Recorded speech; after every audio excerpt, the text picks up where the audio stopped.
Joining me now to discuss this worrisome situation is a global affairs analyst, Fagbolu. Good to have you join us, Fagbolu. Let's get your thoughts on these latest sanctions. We've seen several countries acting unilaterally or speaking unilaterally against this treatment of Uyghurs in China. But for the first time, we're seeing a coordinated effort. What do you make of this? I believe very strongly that it's a response to the consistent denial by the Chinese government. They have repeatedly insisted that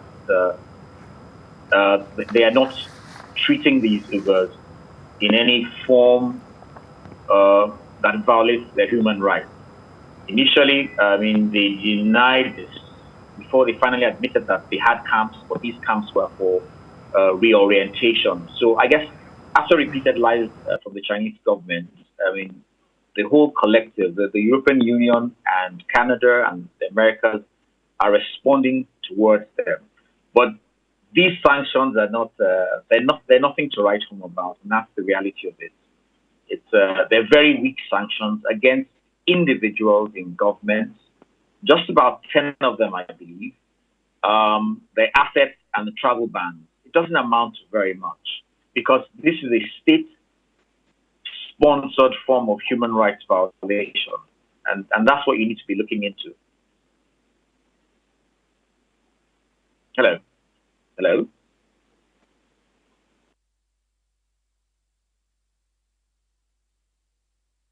Well, he took unilateral decisions against China, but we're seeing President Biden forming a coalition that's taking a different approach. And you already said that these sanctions will not have any far-reaching impact on China's behavior. But you compare both approach, do some sort of comparative analysis for us. Sorry, I didn't get the question. The question is that former President Trump took unilateral decisions against China, even in regards to human rights abuses. But we're seeing President Biden form a coalition of about 30 countries. Do some sort of comparative analysis for us on what you think, which of this approach you think it's better or will have far-reaching impact? Well, it's evident that the coalition is a lot better. And you can see China responding instantly. They too have placed travel bans on high-ranking officials in the EU. It shows that the coalition is putting enough pressure on them to get them to react. So it's evident that the process they are undertaking now in the collective is more effective than whatever Trump did then. They can actually feel the pinch. But like I said, it's just pressure being put on China. It's very, very weak pressure. If they really wanted to do anything drastic, it should have been, a complete, ban for that particular region, which produces about 20 to 30% of the world's cotton. So you need to understand that no matter what, whatever they do now, even though it's more effective than what Trump did, it's still very weak. And it's evident that they still need the resources from this region, to circulate within the world economy. And that's why it's this week. But in terms of being effective, it's obviously more effective. They're taking them more seriously than they took Trump.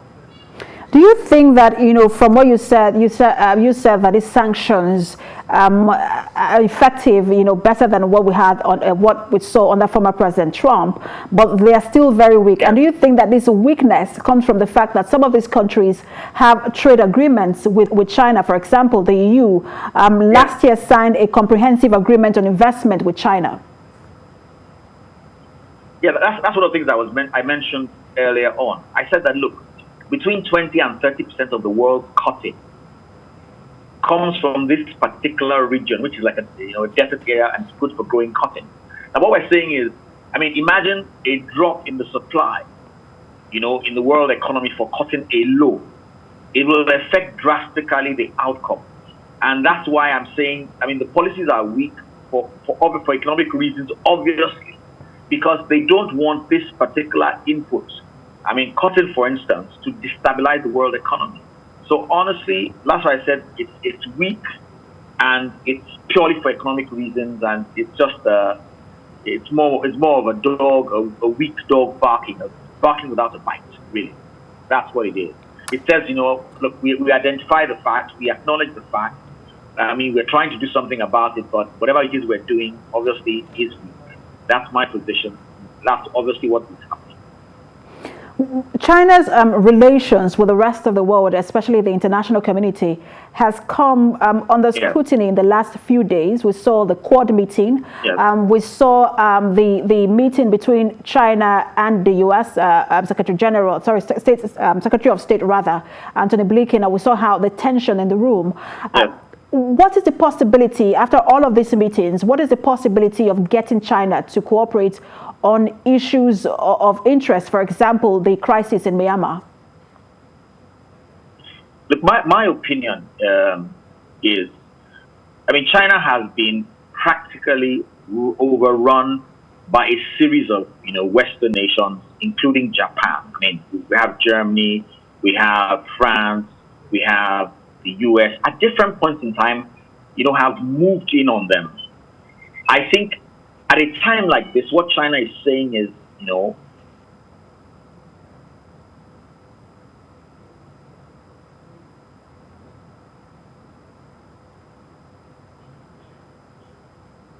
a very long time, because China is not willing to budge whatsoever.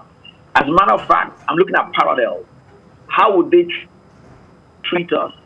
In Africa, when we seem to be dissenting voices against the human rights violations, I am scared. I am worried. It's not just about the Western nations. It's about the whole world in general. China's attitude to the whole world, and the human rights violations in terms of trade and everything else. It's just such an odd imbalance that it's the whole world that needs to pay attention now, not just these nations, especially Africa. We really need to pay attention now. It's reached its peak, and China doesn't seem to care. That's my position. China has also now imposed sanctions on some individuals, especially in the UK. Do you think that those sanctions, China did that in retaliation, for the sanctions imposed on Beijing? But do you think that those sanctions have any far-reaching impact, or that's just China posturing and appealing to the domestic base? I think it's more posturing and making a statement, because what they did was they placed a ban on just about the same number of individuals that the EU placed a ban on likewise. So it's obviously it's retaliatory, and it's a statement being sent out that, you need to stop this. But look, it's evident that there's a lot of pressure on them now. It's very clear, and that's why they responded at all. China was just ignored everybody initially. So as far as I'm concerned, it's a starting point. At least they're not keeping quiet at these violations. The world is making a statement. But I think a lot more needs to be done. More drastic steps need to be taken, and it's the whole world that needs to join in, and that includes Africa. Africa needs to say, you know what? If you can do this to your own people, what would you do to us when we are the dissenting voices?